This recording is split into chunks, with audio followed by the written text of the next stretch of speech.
A new Bugatti. I woke up in a new Bugatti.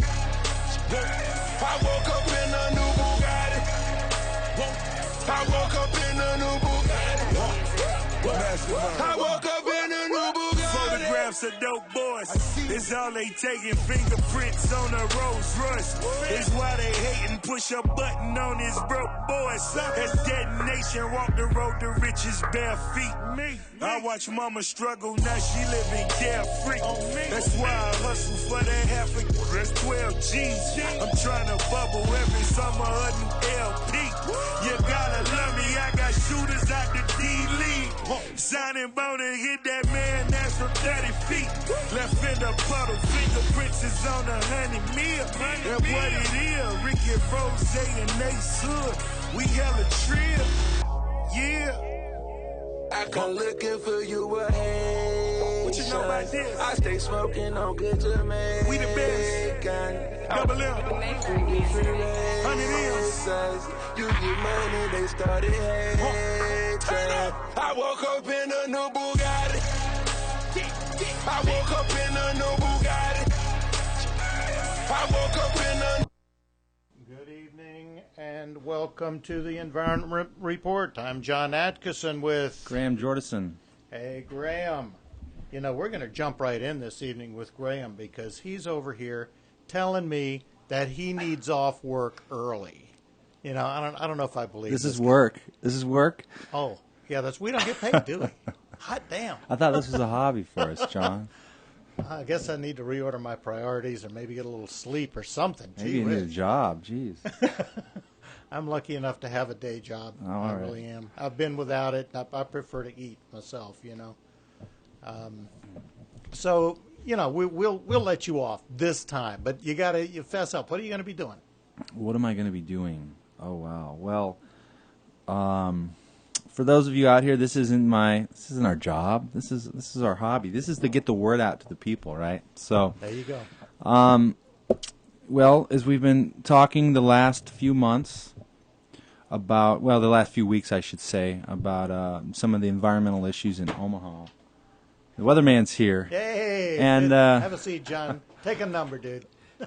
You know, we've been talking a lot in the last couple of weeks about environmental issues that affect Omaha, not just climate change and some of these big things that are all across the world, but some of these local issues. And one of the local issues is our public power provider, OPPD, has a coal plant in North Omaha. It's one of the dirtiest coal plants in the country.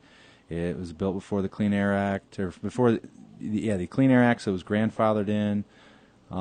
They burn massive amounts of coal to provide power to citizens all across Omaha and 12 other counties, I believe. But we're fortunate because we live in a state where all of our power providers are public power providers. It's the only state in the country that does this. So we don't have to worry about big corporations running the show. But with that in mind, you know, we should also expect more from our public power providers. And what we're seeing is in the Midwest, which is a very windy area in the country, states around us, and Iowa and North Dakota, South Dakota, Colorado are all investing heavily into wind energy, and we're falling behind. You saw just recently a $2 billion deal with Mid-American to invest in wind in Iowa. Man, that made me cry. $2 billion is going to be like another gigawatt of wind, Sure. as I recall. A gigawind, yeah. A gigawatt. I mean, that's even hard to imagine. It's like trying to imagine 2 million jelly beans. What the heck is that? You know, we need to talk about that, but that's for another day. But $2 billion, that gets people's attention. Absolutely. So, and you know, I lived in Iowa and I saw the wind turbines go up, you know, a good chunk of my life. And once they started going up, we didn't ask questions. We weren't concerned. We saw it working immediately. And Mid-American and Alliant Energy throughout the last, 2 decades have continually putting up these wind turbines. Farmers are getting paid. Our electric rates are going down, and we're getting clean, renewable electricity. It's brought thousands of jobs. I think 5,000 jobs into our state in recent years. Hundreds of new factories have opened up, started making parts for these wind turbines. So I guess to put the whole story into perspective, we have a problem in North Omaha. That's the North Omaha coal plant. That's where we're getting a lot of our power. It's contributing to disparities in health issues like asthma and other cardiovascular and lung ailments. And because this plant is so old, because they don't have proper control technology to control the pollution, we're seeing firsthand what the pollution is doing to a community. The community within a 3-mile radius of the plant is, I think, 80% African American. The average income level is $17,500 a year. And when you see these kinds of statistics, what it boils down to is who's really being affected by the pollution. It's not people in West Omaha. It's people. It's not people in the suburbs. It's people who have been living here most of their lives and don't have an opportunity like others to just pick up and move, get a brand new fancy house out west. So they're the ones bearing the brunt of the pollution, and this is called environmental justice. Others call it environmental racism. And so we've been trying to get the word out for about a year now. OPPD has a board meeting tomorrow, and we're going to deliver. Hopefully, at the end of the day, our totals will tally 1,000 petitions. I think we're a little shy, but we've made a great effort. But hundreds and hundreds. Now, hundreds of petitions. What are people signing up for? They're signing a petition to ask the local utility, Omaha OPPD, to set a deadline to shut down this plant and to invest in renewable electricity and energy efficiency programs. So this is power to the people. We elected this board. We own this public power entity. This is what we've been doing to try to get the people involved. So that's great. So I know you've had a number of community meetings, a number of meetings, public meetings, and meetings with community leaders, and I've seen them myself come to the OPPD board meetings, like they will do tomorrow at. Your event is a press event before the meeting, right? Yeah, press conference at 9:30 a.m. We've got community members, public health officials, students, all across the board. People are coming out to speak about this issue and to call on OPPD to take the lead and to worry about the people that they're providing power to and to make investments in wind like we've seen Iowa and other states do. And, I hear from some of the utility people that, the wind doesn't blow all the time and it's a problem. And, it may be a problem in Nebraska, but it doesn't seem to be a problem in Iowa or Colorado or Kansas, or maybe they have different laws of physics there or something. I don't know. It's constantly hearing that when we're out talking to the public. Oh, we need to store this power. It doesn't blow all the time. It's just crap. It's not true anymore. When you put out enough wind turbines on the grid like they do in Iowa, there's not a day that across Iowa and Nebraska there's not enough wind powering one of those wind turbines. So that with solar, with energy efficiency, all of these things come into play when we're talking about replacing dirty energy sources. So replacing it with clean stuff. So that's the press event is at 9:30. The board meeting is at 10, and everybody can come to the board meetings. It's a public meeting. The problem, of course, is that it's in the daytime on a Thursday, which is a work day for most people, and that's that's a little annoying. But if we had a populist board, then we could figure out ways to do that. What is the address of that? 444 South 16th Street. That's 16th and Harney. 16th and Harney. Right. So. And we need help me hold this. We need people to help hold this sign tomorrow. Here, let's. Okay, now what they're doing, ladies and gentlemen, for those of you, this is an act meant for radio. Now, luckily, we have a video stream as well. And the people on video, can you see on the monitor over here? Let me duck down, get my big fat head out of the way. It says OPPD, Let's Turn, Not Burn. Under Let's Turn, there's a beautiful big white wind turbine against a bright blue sky. And where it says Not Burn, it shows the top of a coal-fired smokestack with that really nasty hot gas, smoke, soot, carbon dioxide coming out into the atmosphere. They say the very biggest subsidy in energy is the fact that coal-fired plants, whether they're making electricity or steel or whatever, they're allowed to put their pollution into the air without paying for it. And that's a heck of a big subsidy. So, it's a problem. It's a problem, and this is really why we're here. So I guess we'll let Graham. Oh, I get to leave now? I wanted to stay here for the whole show. All right, you stay, but I know your focus is going to be on getting ready for this event tomorrow. Why don't you trade seats with John, and you can focus. You can do the split screen thing there for our video viewers. You will have split screen momentarily and focus more on John than me, because we just don't want to hurt the lens that bad. How's it looking? Whoop, there goes half my head. Folks, I wish you could be here. This is, as we've covered, Graham mentioned, this is a work of love, not a work for pay. And it's not working? Oh, there we go. There's the other. Just need to get the balance. It's all about life's balance, Grasshopper. All right, and we're in a small studio in the northern regions of Omaha, Nebraska, broadcasting to the rest of Nebraska and the world. So we're glad to have you with us. And now we have our regular meteorologist on microphone number 2, John Pollock. Hi, John.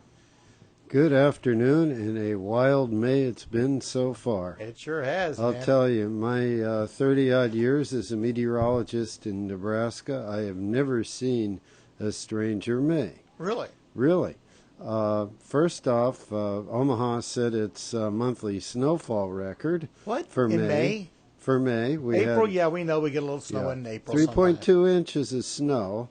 Wow. And that's then on Monday, no, that was Sunday. Sunday morning, it got down to freezing at Epley Airfield, which is rather late. It's not the latest on record, but it's getting close.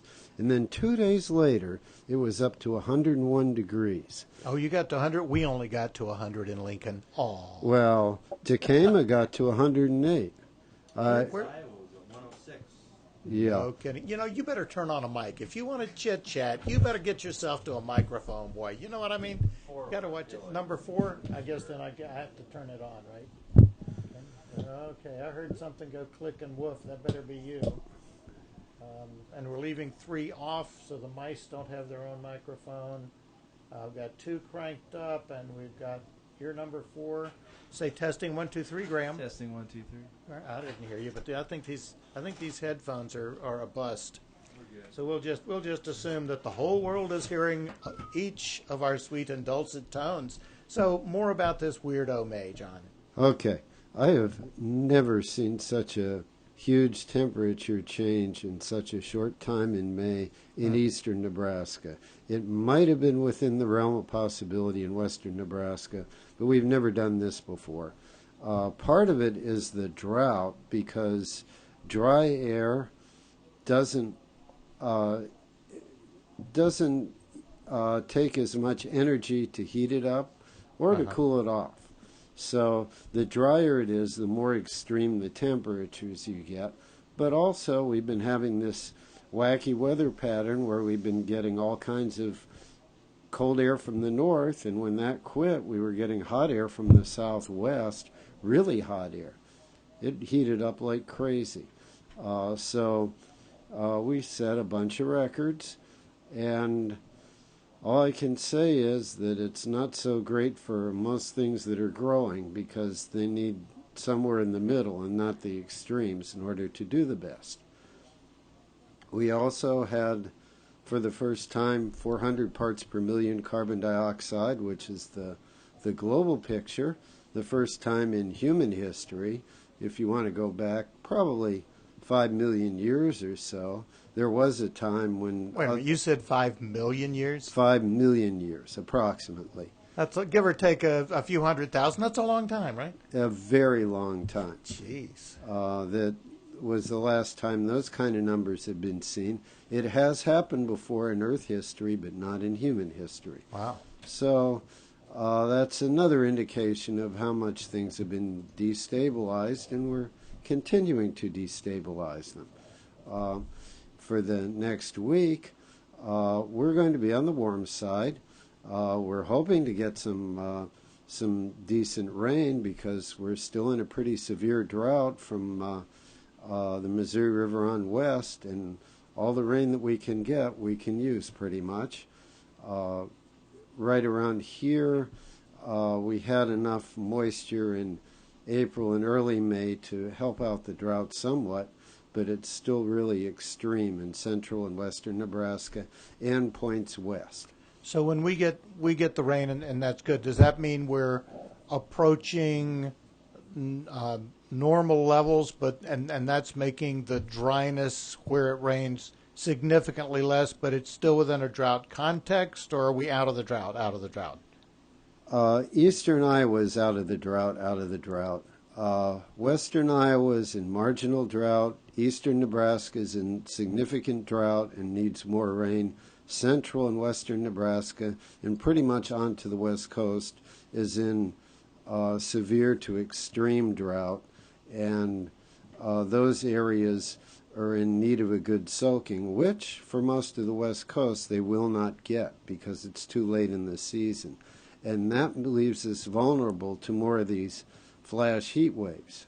Well, so what I think I just heard you say was we're in Nebraska, which is sort of like the middle of everywhere, right? And so we're halfway across the country, moving from east to west. So from here to the Pacific Ocean, they're in a world of hurt and ain't likely to get much rain. That's correct. Oh, man. So, no, not a good situation at all. And we're going to be seeing very low flows on the Platte this year, and all the tributaries coming into the Missouri River, which pretty much come in from the west, unless we have a big change in the pattern. It would be nice, and there's some indication that in a week to 10 days, we might have a nice, slow-moving, low-pressure system that settles in over the central to northern plains. That would be absolutely great as far as we're concerned. It still isn't going to help the West, though. They're in for a difficult year. Wow, then it's on top of last year, which was no picnic, right? Usually droughts like this are multi-year. And one of the aspects of drying out the West is that the drier it is, the easier it is to build one of these heat domes in the spring, which is what happened yesterday, and the summer. So, and already we got a heat dome? Yeah, we already had, this was a little taste of a heat dome that pushed us over 100. Wow.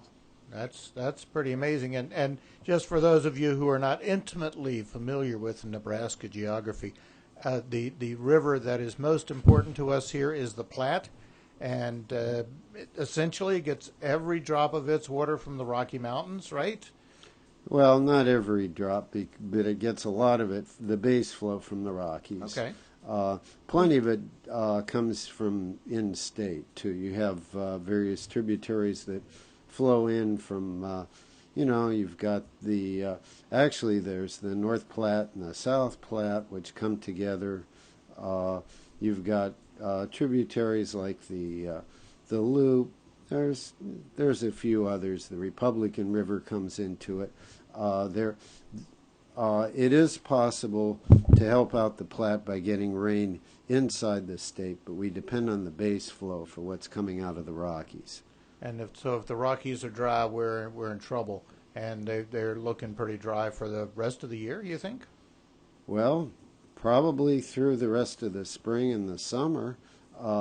Certainly the snowpack is below normal, and it's going to we're not in a place where we can really make that up at this point. What we could do, if we got a big enough and slow enough moving low pressure system, is that we could help the area east of the Rockies moisten up and provide a little more flow to the Platte. And that's very important for agriculture from there to here. Now the lower Platte comes by Denver, right? And then goes through Colorado and up into Nebraska. So that's all gathering runoff from that front range, yeah, of the Rockies? Yeah, and then there's another piece of it that comes in from Wyoming. The Republican River also has headwaters in Colorado. But it's not a good situation. Just because we've had some rain here has not fixed our drought problem. And I'm thinking, of course, to my friends downriver. Of course, these all come into the Missouri, which comes into the Mississippi, and the Mississippi goes to what's that town? New Orleans. Yeah, we like New Orleans, and we've got problems all through Louisiana with water, and all the way to Louisiana with the water. Now back east, they're not in this much of a drought. The Ohio side of the Mississippi watershed. They've been wet. Okay. They've actually been wet. So they've kind of made up for the flow of the low flow in the Missouri has been counterbalanced by higher flow on the Ohio River and some of the other tributaries to the Mississippi. So probably the lower Mississippi is normal to above normal, I would say. But not us. We're still in trouble, and this is a critical period. We're just going to have to hope that we can do our best when it comes to more rainfall. And it's sort of crazy because I know some farmers, the rain that has come has sort of been at the wrong time. They can't get out into the fields to plant. Now, if they do manage to get out there and plant, what's going to happen to the seeds? I mean, the ground's wet. Is it good for the seeds? Well, at this point, since it's warmed up, cold and wet is lousy for the seeds. Okay. But this last warm spell has changed that situation, and it has dried things out.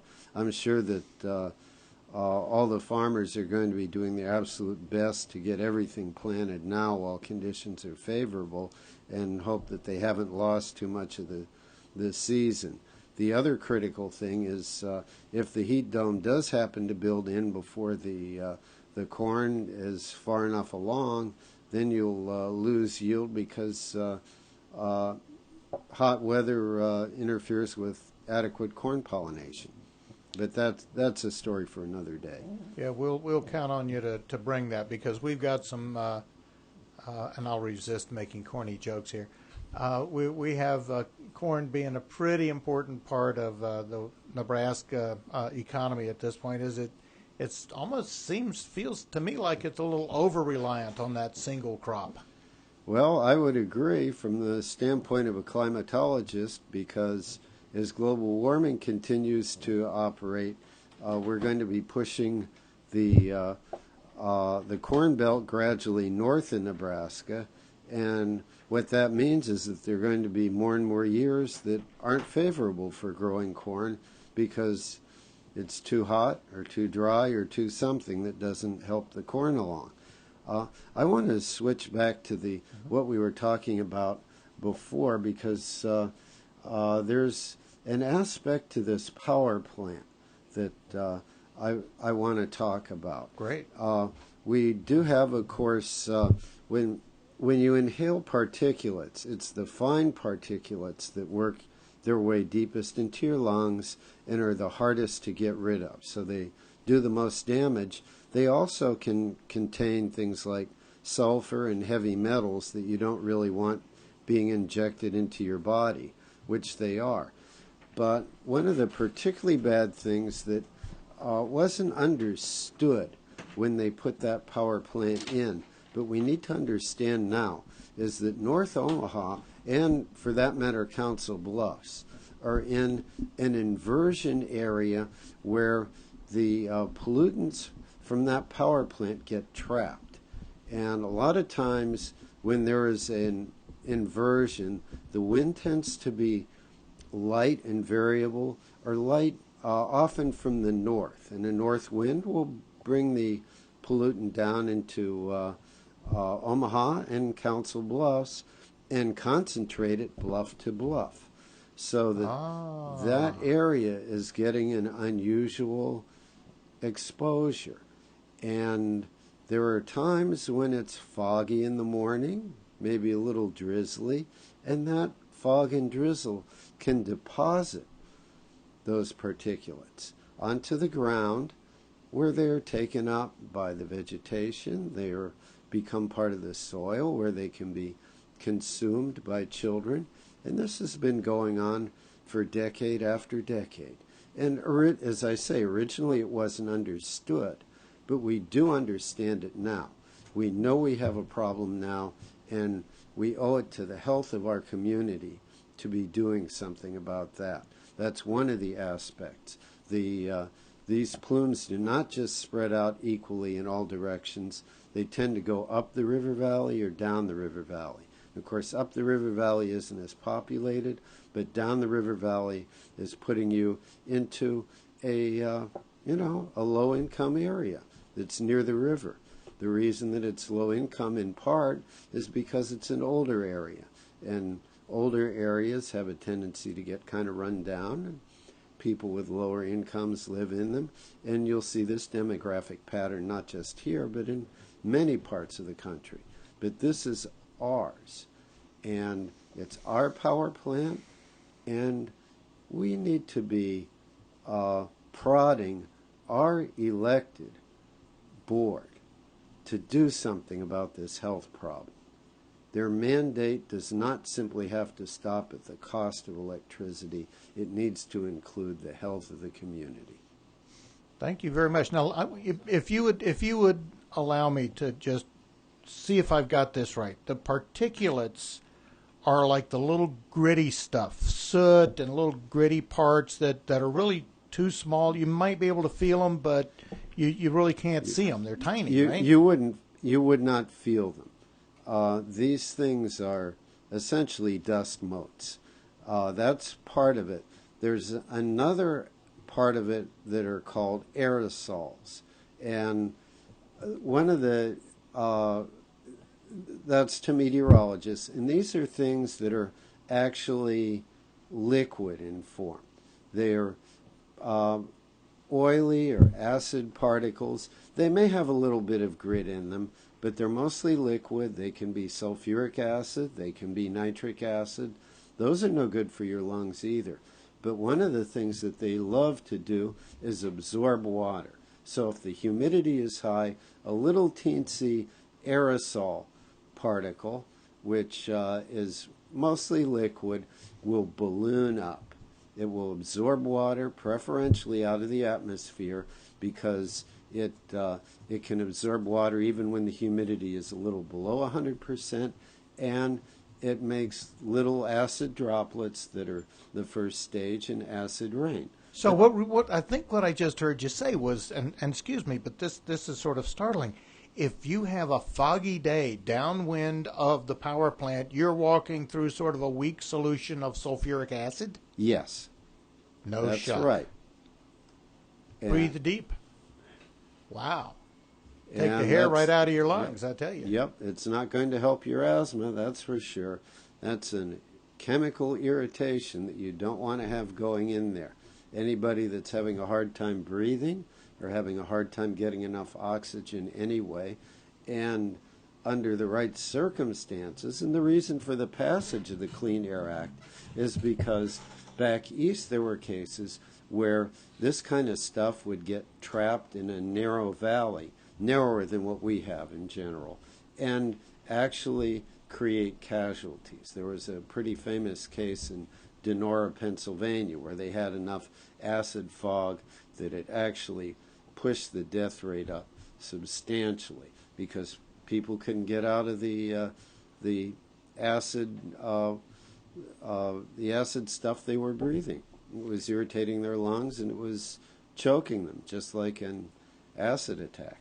There was a book came out a few years ago called When the Smoke Flowed Like Water, and it was about that situation in Donora, the smelters, just east of Pittsburgh, and the tremendous metal industry, iron, steel, lead, a lot of lead smelters out there, which ain't good for you no way. Mm-hmm. But you put a bunch of them all together, and they were in trouble. Yeah, and I'll have to say that I grew up in Pennsylvania, and in the 1950s, we used to visit my grandmother in Pittsburgh, and I can remember what it was like then.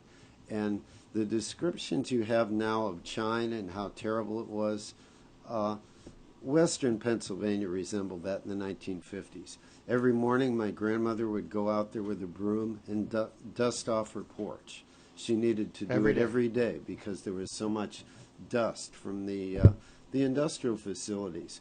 When they did a steel pour, the night sky would light up orange. That was an open hearth furnace, and all the particulates, all the sulfur, everything else. But particularly if it was a cloudy night, the clouds would reflect the orange glow from the hearth, and it looked like a little piece of hell. was a little industrial hell or maybe a big industrial hell, depending on how you count those things. And those memories are still etched in my being, really, because it was such a double-edged sword. It was both jobs for the people at the time, and some of them needed those jobs, but it was also a terrible health threat, and they finally decided to do something about it. And we need to do something about our health threat. We do not have to put up with this. We do not have to put up with the most vulnerable members of our community being the ones that are taking the worst of this. Amen. Good. Well said, John Pollock. Can't do much better than that. And everyone within the Omaha area and even beyond here in Nebraska and western Iowa is welcome to come out at 9:30 tomorrow morning, and you can see what Graham Jordison really does all day and all night, which is... You're not going to see me doing much. I'm behind the scenes. I'll be there. All right, wonderful. Very good. We're looking forward to it. Are you out, John? I think so. Yeah. All right. Thank you very much. We really appreciate it. Okay. All righty. Yep. Okie doke. You're doing that bike ride. You on your bike? Yes, I am. Is it hot out there? No, it's nice. It's like mid-80s, right? Actually, I'm going to stay a few more minutes. Yeah, do that. Let it get a little cooler. See if the cameras are right. For those of us who are lucky enough to. See your pretty face. Oh, I don't know about that stuff. You can't even hear me though. No. No, can't. Yeah. Well, that's because I turned your mic off because you're a smart aleck. Hey, really quick. May I say something? Well, okay. All right.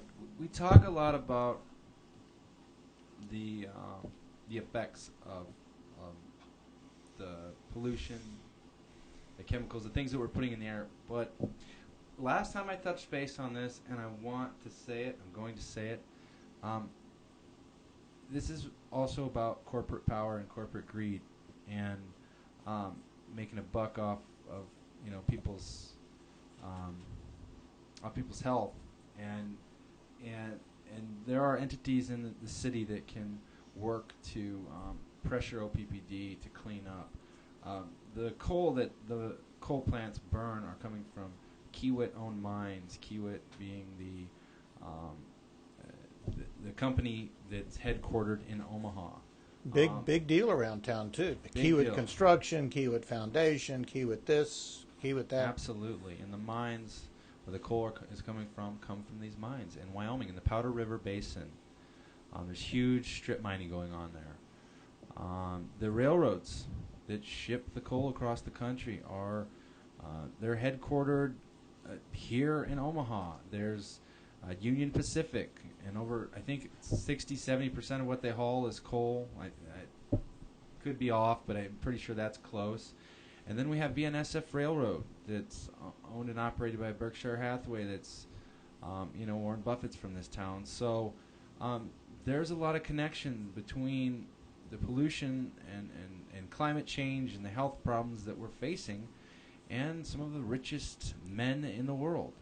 So we can't not examine that, because the real solution, the real problem, and the real solution lies within these major corporations that are continuing to fund these dirty fossil fuel plants like North Omaha Station. So gotta throw that out there. We don't talk enough about these companies that are doing these things. So. And they provide the path of least resistance for our OPPD board members. What we need to have these people do is to start thinking smart. Right now, they can get their lines handed to them by Kiewit and all the various fossil fuel representatives, which Graham just named a variety of them. And what we need to do is to kick these people into the 21st century and say, this isn't working anymore, folks. You have a responsibility to all the citizens, not just the corporate citizens, and we're sorry if you're going to have to dig deeper and work harder, but we need you to be making energy the 21st century way, not the 20th century ways. Those are not working for us anymore. And you brought up the situation of the Powder River Basin, which supplies 44% of the nation's coal. And there's a story that was published in the Washington Post. I shared it with someone yesterday, so I happen to have it up on my screen on my laptop here. And this is the Washington Post, June 24, 2012, so 11 months ago. The government's longtime practice of auctioning coal mining rights to a single bidder. Now, first of all, how can you have auction with one bidder? Okay, well, to a single bidder may have cost taxpayers as much as $28.9 billion over the past 30 years. Since I'm a math whiz, I can tell you that's $1 billion a year, according to an analysis to be released by the Institute for Energy Economics and Financial Analysis, a Cambridge, Massachusetts-based think tank. The non-competitive nature of the federal leasing program, I think that's longhand for crooked. Non-competitive nature of the federal leasing program is being reviewed by the Interior Department's Inspector General and also will be the subject of an audit by the Government Accountability Office, according to officials at the Bureau of Land Management, which oversees the leasing program. The phenomenon in which a mining company draws up a proposed area for leasing and the Interior Department's BLM auctions it off to that same firm is the rule rather than the exception in the country's single biggest coal-producing region. In the 26 coal leases the federal government has awarded in southeastern Montana and northeastern Wyoming since 1991, 22 of those 26 have gone to a single bidder. In the other 4 instances, there were only 2 bidders involved. So what they're doing is the coal companies say, I want to mine this part, and the Bureau of Land Management says, okay, tell us how much you want us to pay. You want to pay us, and they say, here it is. And they say, oh, well, you got the best bid, buddy. You just go ahead and mine that. And it's just, you want to say it's nuts, but it's nuts from our point of view. It makes real good sense to the coal companies. No matter who owns them, if it's Peabody Energy, which is the old bloodthirsty Peabody Coal Company from the deep mines back east, up and down Appalachia. So we're beginning to scratch the surface of this whole coal situation. John Pollock here has brought the meteorological and health points of view. Graham points start to scratch the surface of political economy, and of course the industries tend to own the government agencies to some degree, and that makes everything real awkward. It's just amazing how well it fits together as a sweetheart deal, but how lousy it is for not just the typical American, but for the whole planet, because this way of getting the coal out cheap, burning it without a thought, and letting future generations pay for the consequences is completely backwards of the way things need to be if we're going to live in a sustainable society. And those are my last words for the evening as I prepare to bicycle off into the sunset. Good to have you, John. See you next week, I hope. Yes. Okay, good. We've got a lot of witnesses now, man. You better show. Thanks, John. All right, now what I'm going to do is I'm going to attempt a feat of high technology. I will see if we can't bring up the house music while we ready our next guest. Good morning. Hello.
John Atkinson here. Graham hasn't flaked out on us yet. I'm just kidding. Graham's got a lot of good work to do, and he's over there cheating on his laptop. I really don't like people, who bring their laptop to meeting and they pretend to be taking notes. And really, I think they're like playing texting. Angry Birds. Angry Birds. Ah, the truth is out.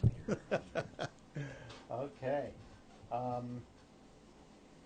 So we have with us on the phone today a local activist by the name of Chelsea Johnson. Chelsea, hi.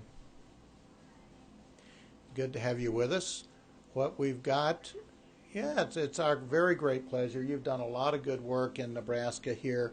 Can you check with our technical department over here, Mr. Graham, and see if everything is going good and we can hear Chelsea and we have proper monitoring and so forth? Because there's no point in sitting here flapping our gums and people just watching us try to lip sync to something they can't hear. You know what I mean? We've got Just talk. It's all right. We've got our technical department coming in here just to double check me because I'm such a rank amateur. Okay, all right, very good. There was that one button that I pushed and it didn't come up. So now we're good. Chelsea, thank you for your patience, and we're very happy to have you on. Welcome to the show. What? We need to do a little mic check here. If you could just say your name. Oh, you got it on. Okay. I can actually hear. Okay, we do have a technical difficulty here. Well, let's see. Let's try the other. I think that's it. And 1, 3, 2, 1, go. All right, we'll turn that up, turn that down, turn the other switch the right way. try it now. Turn the mic check. Do a mic check. Are you there, Chelsea? Yep, I'm here. Oh, that sounds so much better. It's an actual person rather than a deadline. Thanks for your patience to Chelsea and everyone listening. We should have made a poster of Chelsea so we could put it up in the chair here. I can bring up her Facebook page if you like. Yeah, would you do that? Hold it up to the camera. That would be good. I can hold my phone up, see if that's.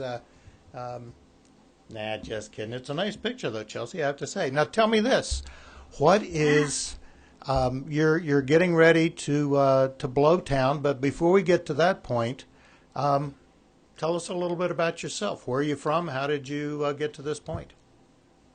I'm from a small town in southeast Nebraska called Johnson. I graduated from Johnson Brock Public Schools, and I attend Nebraska Wesleyan University. I wanted to stay in state when I went to college, and my time at Wesleyan has been really great. I've gotten to take advantage of studying abroad and doing an internship in Washington, D.C., and it's really Wesleyan that started to get me interested in environmental issues, because the very first class that I had at Wesleyan was called We Are the Ones We've Been Waiting For, and it's taught by Professor Kathy Wolf, and it was all about how unsustainable we are living right now, and if we don't change our ways, then we're in for some really big trouble. So that's what got me started on being interested in environmental issues. Tell me something, Chelsea. Your name is Johnson. You grew up in Johnson. You went to school at Johnson. How's that work out for you? Sorry, say that again? You grew up in a place with the name Johnson, right? Yeah. And your name is Johnson, so is that your family? No, not quite, but my first year residence hall was also called Johnson Hall, so that was really funny for people, too. Yeah, you could claim it. I mean, who's going to dispute you, right? You could have a lot of fun Right. with it. No, that's terrific. And when you came to the big city of Lincoln, you as you said, you're at Wesleyan, and then how did you get involved with Bold, Nebraska? Well, actually, I first got an internship with Repower America, and I met Graham Christensen with the Nebraska Farmers Union through that internship. I brought him on campus to talk about wind energy, And then when my internship with Repower ended, he suggested that I look into Bold, Nebraska. So I went to one of their informational sessions on the Keystone Pipeline, and I decided I really wanted to intern for them. So it all started there about 3 years ago. So you've been in for the most of the big action. Bold, Nebraska is, I think, best known in state and probably nationally as one of the leaders in the struggle to reject the Keystone XL pipeline, keep it from going through Nebraska, and it's most especially across the Ogallala Aquifer. So you've been in the middle of things for a few years, yeah? Yeah, I have been. So, do you remember how it started? How did Bold get involved in the pipeline? Did they go looking for trouble? Did somebody come to them, or?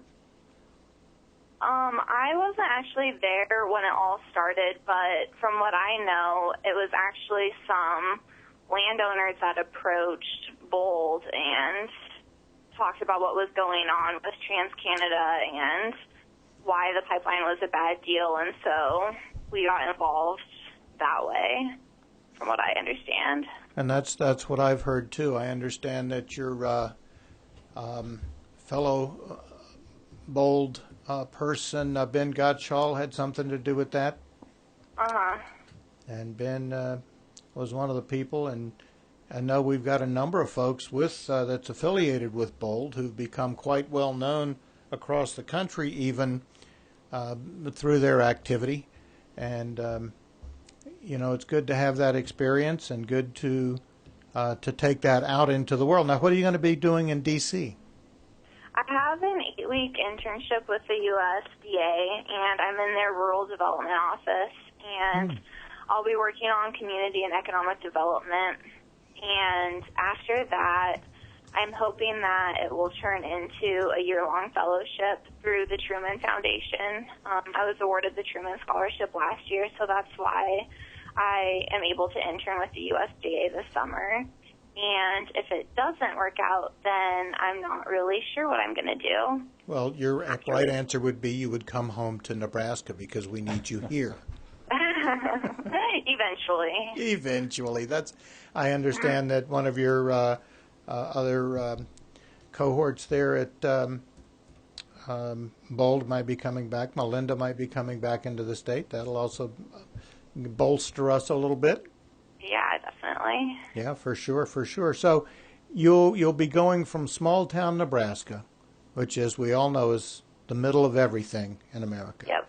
And you'll be getting to really get an inside view of how things work at the day-to-day government level in D.C. at the Department of Agriculture, right? Mm-hmm. So are you afraid that people are going to blame you for the mess in Washington? No. Well, we can fix that. We'll spread rumors here on the air. How's that sound? I'll fix it. Don't worry. While I'm there, I'll just solve all the problems in that 8 weeks. It'll be a new country. Am I glad to hear that? Thank you so much. We're just like doing a sigh of relief here. We don't have to go to the bar after the show like we do every other week. No, we still have to go to the bar, John. He thinks it's my turn to pay. So that's great. So one of the reasons we wanted to have you on, Chelsea, was that you just seemed to me that you're a young person. You're from rural Nebraska, small town America.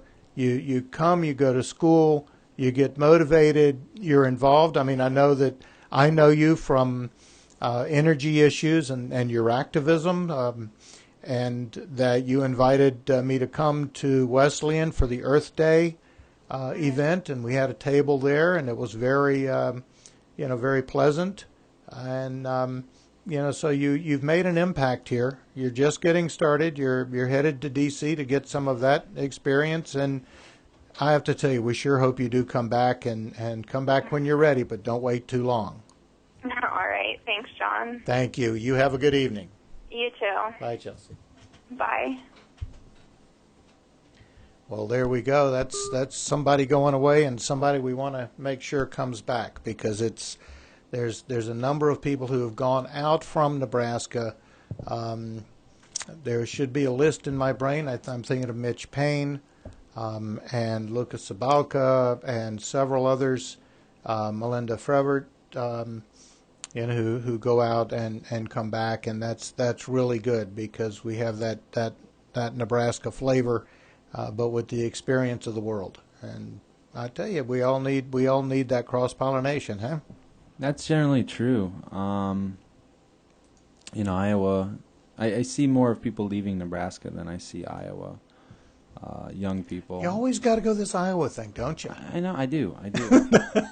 Well, it's a competition thing. It's trying to get people to understand what might be keeping people in some of these other places. And but I do see a lot of Nebraskans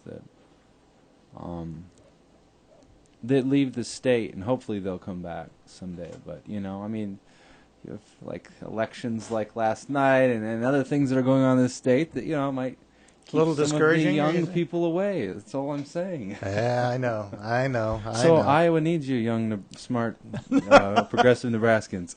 Well, except that they'll just get blown right back over here, right. And that'll be good. No, it's a good, healthy, friendly, warm competition between the two states. I know I've talked to a number of people who come back from vacation. They go to Minnesota.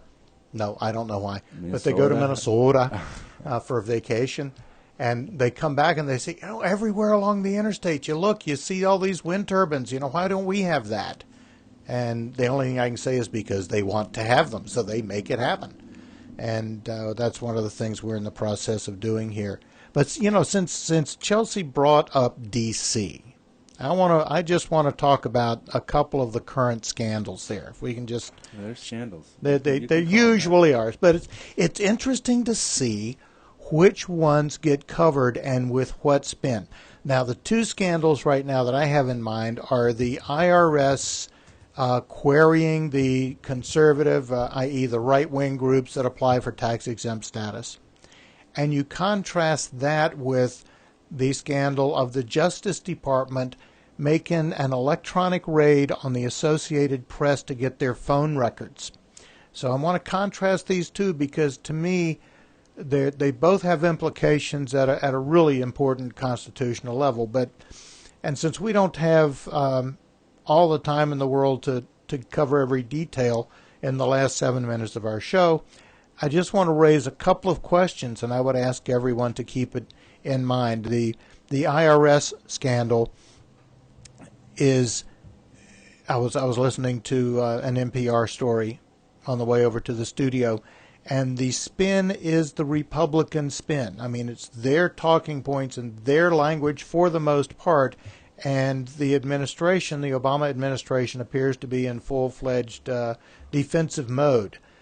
Now, when the U.S. government, in the form of the IRS, plays favorites and does audits and so forth, like Richard Nixon did back in the day, back in the 1970s, or if, to whatever degree this is happening today, that's very troubling because the weight of the whole government against a few people or a few small groups is absolutely contrary to democracy, and it really needs to be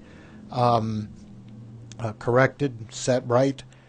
But what we're talking about is the application for 501c4 status, and that refers to a particular paragraph in the tax code. It sets up a kind of nonprofit group. Most people think of nonprofits are the 501c3 organizations where you write them a check. It's a charitable donation. You can take that as a deduction when you file your taxes. Also, 501c3s pay no taxes. The money you give, those organizations do not have to pay tax to the government like a business would or an individual would. So a 501c4, actually, you don't get a deduction individually when you make a donation to them, but they are also tax exempt in that their income is not taxed. The difference between a 501c3 and a C4 has a lot to do with slightly more liberal views on how much political activity they can do. A 501c3 nonprofit can only do a tiny bit of work with the legislature, and you cannot lobby for bills specific pieces of legislation, much less specific candidates, more than a tiny, tiny bit. A 501c4 has a lot more latitude there. But the thing that makes a 501c4 organization, that form of organization and designation by the IRS, very attractive, is that when they operate politically, they do not have to disclose their donors. One of the big reforms after the Watergate scandal in the 1970s was making it mandatory that people who are playing in politics with big money, they had to tell people, so you knew who was putting up the candidates, how much money, and so forth. The campaign finance reform laws that came in were a tremendous plus. That's now being undermined by the very conservative, the right-wing groups who set up these organizations, and because they're 501c4s, they don't have to disclose who's giving them the money that they then spend on TV ads. And in politics, you need to follow the money. And that's another Watergate-era phrase, follow the money, and you'll find out where the power comes and goes. So that's very important. Why are explicitly political groups filing for a tax status that lets them keep their backers secret? That is a question that is not being asked nearly enough, and that's very, very important, and it's a dangerous thing, because this is a case of the other side, really, where the conservative, what we call right-wing political parties, conservatives, they are able to manipulate this tax law in such a way that they can keep secret who they are and who they represent. So, frankly, I would have looked at them for that reason. I understand only about a third of the organizations in question were Tea Party type organizations. The other scandal that you're hearing very little about, and let me just read here from a little bulletin from the Fairness and Accuracy in Reporting, FAIR at fair.org.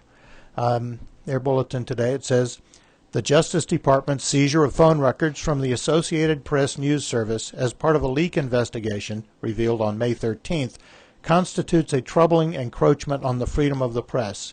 It underscores long-standing concerns about the Obama administration's willingness to trample the First Amendment in pursuit of government whistleblowers. Justice notified AP after the records, which cover phone calls from a 2-month period from a variety of office, home, and cell phones. After the records had already been obtained, an unusual chronology that prevented AP, the Associated Press, from challenging the government's subpoena. AP President and CEO Gary Pruitt called it a, quote, massive and unprecedented intrusion, and that quote was from the New York Times yesterday. And that's an interesting point they make, because when the government subpoenas these, you're supposed to go to a judge, say, here's why I think we need the subpoena, and a lawyer from the person you want to get the information from should be able to challenge that and say, no, that is intimidation of the press, it's un-American, it's unconstitutional, and it's just plain wrong. AP was not able to respond before the subpoena was approved. So those two scandals, with one you don't hear nearly enough about and the other that has just been spun way beyond recognition, we wanted to bring you those perspectives, that point of view, and we thank you very much for listening. Graham, are you still with us over there? You awake? I'm here. All right, good. He's been working 24/7, and we appreciate what he does. Okay, Omaha, 9:30 tomorrow morning. Get your butts out there. Oh, Graham, such language. 444 16th. South 16th. South 16th, 16th, and Harney. Harney, downtown Omaha. Be there or be square. This is the Environment Report. We're out. Thanks again. And you got fixed up to the nines. Let me show you a few things. All dressed up in black and white, and you're dressed in that dress I like. Love is swinging in the air tonight. Let me show you a